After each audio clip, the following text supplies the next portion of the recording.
میں نے بجائے معذرت خانہ رویہ اڈاپٹ کرنے کے پورے پیشن کے ساتھ، پورے جذبے کے ساتھ، پورے کانفیڈنس کے ساتھ اپنی بات لوگوں تک پہنچائی ہے. اس کے بغیر لوگ سیریس نہیں لیتے بات کو. یہ من کر کے دنیا میں چینج نہیں آئے گی سر. چینج آئے گی نہ، بالکل یہ کہیں نہیں لکھا ہوا. لا ریفرنس پیش کر، یہ نہ سے چینج آتی ہے. یہ ویسے ایک جز ہے، ویسے تو پورا شعر ہے کہ نہ میں وابی نہ میں بابی، میں ہوں مسلم علمی کتابی. اور اس کا جو فائنل ورژن ہے وہ ہے کہ مرنے سے پہلے اے مسلمان کر لے اس پہ غور، کتابوں کا خدا اور ہے بابوں کا خدا اور. جس کا تعارف کتابوں سے ہوتا ہے نا وہ اللہ اور ہے، اور جو بابے جس کا تعارف کرواتے ہیں وہ اپنے ذوم میں تو اسی اللہ کا کروا رہے ہیں، لیکن وہ تعارف اللہ کا نہیں ہے. تو چونکہ میں پورے کانفیڈنس سے بات کرتا ہوں تو بعض اوقات لوگ یہ بھی سمجھتے ہیں یہ تکبر میں کر رہا ہے. نہیں، تکبر نہیں، یہ میرے ایمان کا تقاضا ہے. میں ذرا سا بھی کانفیڈنس لوز کر جاؤں تو اس کا مطلب ہے میرا قرآن و سنت پہ ایمان ہی نہیں ہے. یعنی جس طرح آپ کا یہ ایمان ہے نا کہ 2 + 2 4 ہوتے ہیں، زمین و آسمان کے سارے بزرگ فرشتے، یہ بالفرض میں کہہ رہا ہوں، جنات، قبر سے نکل کر مردے بھی آپ کو یہ منوانے کی کوشش کریں کہ 2 + 2 5 ہوتے ہیں، آپ مان لیں گے؟ اس سے اگلی بات، کوئی چاند کے 2 ٹکڑے کر دے، سورج کے 4 ٹکڑے کر دے، آسمان کو زمین پہ لے آئے، زمین کو آسمان پہ لے جائے، یہ بالفرض، اور کہے کہ یہ دلیل ہے کہ 2 + 2 5 ہوتے ہیں، آپ مانیں گے؟ تو آپ کی شعبدہ بازیاں جو صرف خوابوں میں، کتابوں میں آپ کے بابوں نے لکھی، جو حقیقت میں ایگزسٹ نہیں کرتی، ان شعبدہ بازیوں کے اگینسٹ آپ تو 2 + 2 کو 5 ماننے کے لیے تیار نہیں، تو میں قرآن و سنت کو غلط ماننے کے لیے کیسے تیار ہو جاؤں؟ میں کہتا ہوں جن بابوں کے اوپر آپ کا ناز ہے نا، یہ قبر سے نکل کے ڈائریکٹ میرے ساتھ بات بھی کریں نا، اور کہیں کہ دین وہ نہیں جو قرآن و سنت میں لکھا ہوا ہے، اور وہ ہے جو ہم نے نسل در نسل شفٹ کیا ہے، تو 2 منٹ میں بزرگ غائب کر دوں گا آپ کا. میں پڑھوں گا لا حول ولا قوت الا باللہ، شیطان ہوگا چیخ مار کے ادھر سے چلا جائے گا، کوئی قبر سے باہر نکل نہیں سکتا. یہ اللہ کا فتویٰ ہے سورہ یاسین میں اور سورۃ الواقعہ میں کہ جو مر گیا نا وہ واپس نہیں آ سکتا.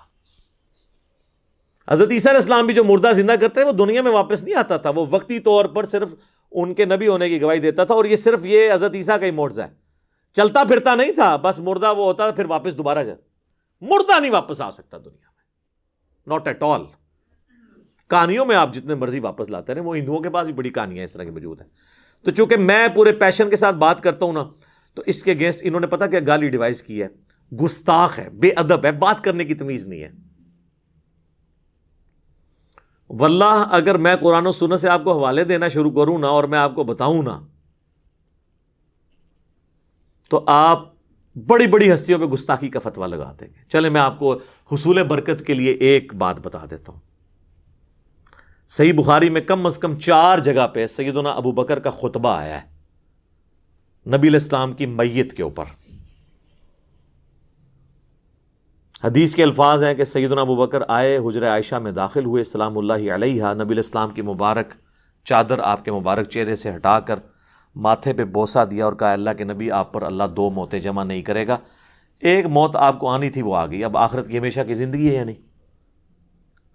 باہر آ کر خطبہ دینے لگے تو دیکھا سیدنا عمر نے تلوار اٹھائی ہے اور وہ کہہ رہے ہیں کہ جو کہے گا نبی علیہ السلام مر گئے ہیں میں اسے قتل کر دوں گا. تو اسی کا جواب اصل میں سیدنا ابو بکر نے دیا، کیونکہ حضرت ابو عمر سمجھتے تھے کہ رومن اور پرشین امپائر کے گرنے کی پروفیسیز نبی علیہ السلام نے کی ہیں، تو ابھی تو وہ گری نہیں ہے، آپ جا ہی نہیں سکتے. تو جس طرح موسیٰ علیہ السلام 40 دن کے لیے کوہ طور پہ چلے گئے تھے، نبی علیہ السلام بھی وقتی طور پہ گئے ہیں، ڈورمنٹ کنڈیشن میں واپس آ جائیں گے پھر. تو اس کی نفی کی کہ 2 موتیں نہیں ہوں گی. اب آپ کو چونکہ موت آ چکی ہے، اب واپس نہیں آپ دنیا میں آئیں گے، اب آخرت کی زندگی ہے. اور حمد و صلات کے بعد سیدنا ابو بکر نے پہلا جو جملہ بولا پورے کانفیڈنس، پورے پیشن کے ساتھ، وہ پاکستان کے قانون 295C کی جو یہ ایکسپلینیشن مانتے ہیں مولوی، اس میں تو وہ گستاخانہ بنتا تھا. میرے نزدیک نہیں، ان کے نزدیک. اور ہم نے سوشل ایکسپیریمنٹ کیا ہے لوگوں سے پوچھ کے کہ اگر کوئی شخص اس طرح کہے تو لوگوں نے بہت بڑا گستاخ ہے جس نے یہ کہا ہے. تو بعد میں بتایا سیدنا ابو بکر ہے. کیا کہا؟ الا آگاہ ہو جاؤ، من کان یعبد محمدا فإن محمدا قد مات، جو کوئی بھی تم میں سے محمد کی عبادت کرتا ہے یا کرے گا، وہ جان لے کہ محمد مر چکے ہیں، وصال نہیں فرما چکے، مر چکے، مات۔ اور پھر آپ رضی اللہ تعالیٰ عنہ نے ساتھ ہی فرمایا وَمَنْ كَانَ يَعْبُدُ اللَّهَ فَإِنَّ اللَّهَ حَيٌّ لَا يَمُوتُ، اور جو کوئی اللہ کی عبادت کرتا ہے اور کرے گا، وہ جان لے کہ اللہ کو کبھی موت نہیں آئے گی، وہ ہمیشہ زندہ رہے گا۔ اب میرا سوال ہے کہ صحابہ میں کون نبی علیہ السلام کی عبادت کرتا تھا؟ تو یہ فرضی جملہ کیوں بولا؟ یہ ہوتے تو یہ کہتے ہو لے ممبر تو تھلے فرضی جملے بولنا ہے، شرک ختم ہو چکے اور تو سانو فرضی گلاں کرنا ہے، سانو نہیں پتا کہ عبادت کرنی ہے، فرضی جملہ ہے نا۔ ہاں قرآن کی آیت پیش کرنے کا تو رائٹ تھا، وہ آیت بھی پڑھی انہوں نے، انک میت و انہم میتون، سورہ الزمر آیت نمبر 30، اے نبی تمہیں بھی مرنا ہے، تمہارے مخالفین کو بھی مرنا ہے۔ پھر سورہ ال عمران کی آیت نمبر 144 بھی تلاوت کی، وما محمد الا رسول قد خلت من قبلہ الرسل افإن مات او قتل، محمد تو نہیں مگر ایک رسول، اگر یہ مر جائیں یا قتل ہو جائیں اور پاکستان میں یہ وصال فرما جائیں یا شہید ہو جائیں تو کیا تم دین سے الٹے قدم پھر جاؤ گے؟ یہ آیت انہوں نے اپنی بات کے ثبوت میں دی، یہ آیت ہی کافی تھی، اپنا فرضی جملہ کیوں بولا؟ یہ کہتا ہے نا جی حدیث میں الفاظ ہوتے ہیں نہیں، آیت میں نہیں ہے، کیوں بولتا ہے؟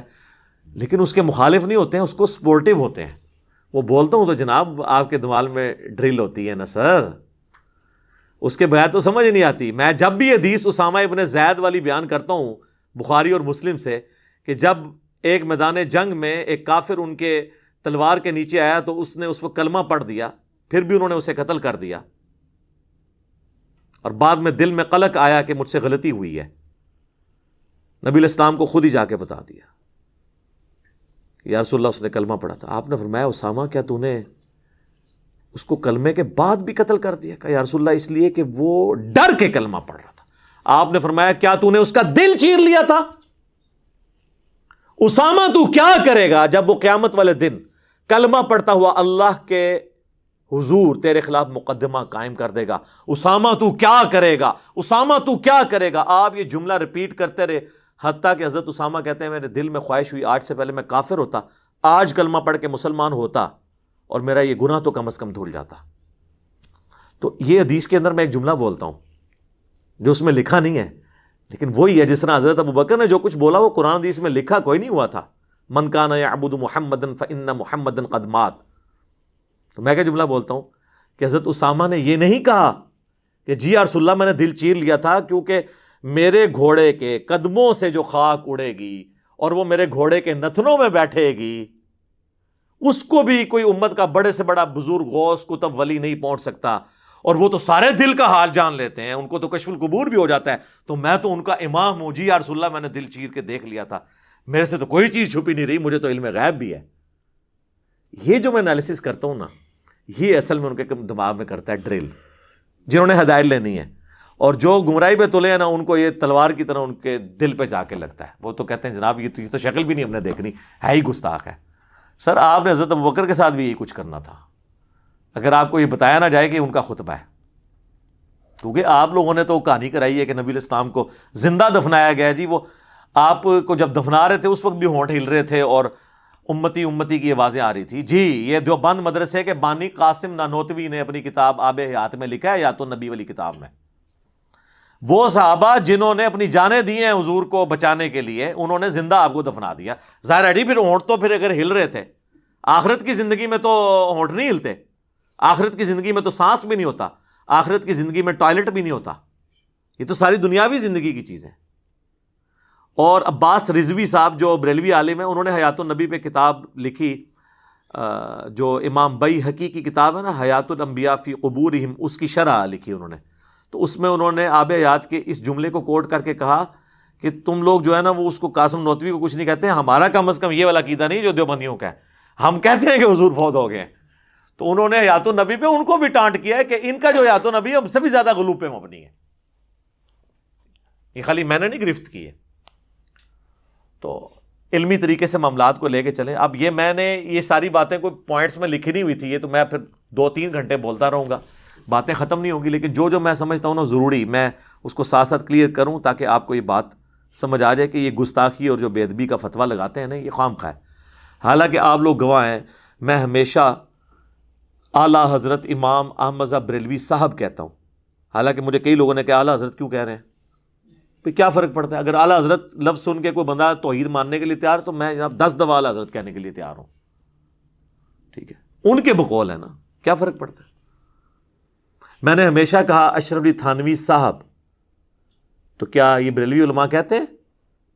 دوسروں کو یہ کہتے ہیں مرحوم, اپنے کو کہتے ہیں رحمت اللہ علیہ, یہ انہوں نے نام رکھے ہوئے. ایون طارق جمیل صاحب جیسے ہی ماڈریٹ شخصیت بھی انہوں نے کہا مولانا احمد رضا خان بریلوی مرحوم, انہوں نے بھی رحمت اللہ علیہ نہیں کہا, ان کی آڈیو ریکارڈنگ موجود ہے. اگر آپ کہتے ہیں نا وہ کہہ سکتے ہیں, ان کو کیا آپ کہتے ہیں؟ ہاں جی, کبھی نہیں کہیں گے سر. کیسے کہیں وہ میں آپ کو اینڈ پہ بتاؤں گا کیوں نہیں کہہ سکتے, وہ میں نے آخر میں رکھا ہوا ہے, 5واں مقدس جو جرم ہے وہ میں اینڈ پہ آپ کو بتاؤں گا. تو ہم لوگ تو اللہ کا شکر ہے احترام سے نام لیتے ہیں, ورنہ یقین کریں جن لوگوں نے چشتی رسول اللہ یا اشرف علی تھانوی رسول اللہ کلمے پڑھائے یا انڈورس کیے, یہ کتابوں میں چھاپے, یہ سیدنا عمر کے زمانے میں ہوتے, تو آپ کیا سمجھتے ہیں حضرت عمر نے ان کو زبان سے سمجھانا تھا؟ تو میں حضرت عمر سے 1 کروڑ گنا کم اپنے مزاج میں سخت ہوں, حالانکہ ان کو نبی علیہ السلام کی صحبت بھی ملی تھی, اس کے باوجود ان کی طبیعت کی سختی نہیں گئی. تو میں نے تو آج تک تلوار نہیں سونتی, تو میری نرمی بہت زیادہ ہے ان سے. یہ میں آپ کو ایک علمی بات کر رہا ہوں, آپ یہ نہ کہ کل کو کوئی کہہ دے کہ میں نے اپنا مرتبہ ان سے بڑھا دیا ہے. میں آپ کو فرق بتا رہا ہوں کہ ان کی سختی ایکسیپٹ کی ہوئی ہے نا آپ نے, تو میری تو سختی ہے بھی نہیں ہے. آپ ذرا میری طرح کام تو کر کے دیکھیں, پھر آپ کو پتہ چلے گا میں تو سب سے نرم بندہ ہوں, اور گستاخانہ عبارتوں میں جتنے لوگ بول رہے ہیں نا سب سے نرم میں ہوں. میرے زیادہ نرم بندہ آپ کو ملے گا نہیں کوئی. اور ٹی وی پہ آ کے لوگ بڑے بڑے نرم انداز میں بات کرتے ہیں, آپ الگ سے ان کی ذرا ویڈیوز دیکھ لیں, وہ لیک ہوتی ہیں تو پھر آپ کو پتہ چل جاتا ہے کہ کس قسم کی ویڈیوز ان کی لیک ہوتی ہیں. یہ پچھلے دنوں ہمارے ایک بابا جی کی ویڈیو نہیں تھی لیک ہوئی, بادشاہی مسجد جو دیوبندیوں کے پاس ہے, چونکہ بریلوی دیوبندی اور اہل حدیث دونوں کو وہابی کہتے ہیں. تو اذان مغرب شروع ہوئی مزار اقبال پہ, یہ 9 نومبر 2020 کی بات ہے, ویڈیو ریکارڈ موجود ہے. تو انہوں نے کہا جی اٹھو جی چلو جی انہاں دی کیڑی جان ہے, اے دے سوراں دے سور نے. کہنا انہاں بڑیاں تے اخلاص منگو تو بڑے بڑے لوگ ہم گداواں نو خیر پا ہی دیں گے. چلو جی چلیے, او بھابیاں دی اذان اے تے کیڑا دے اے تے سور دے سور ہیں. چلو چلیے.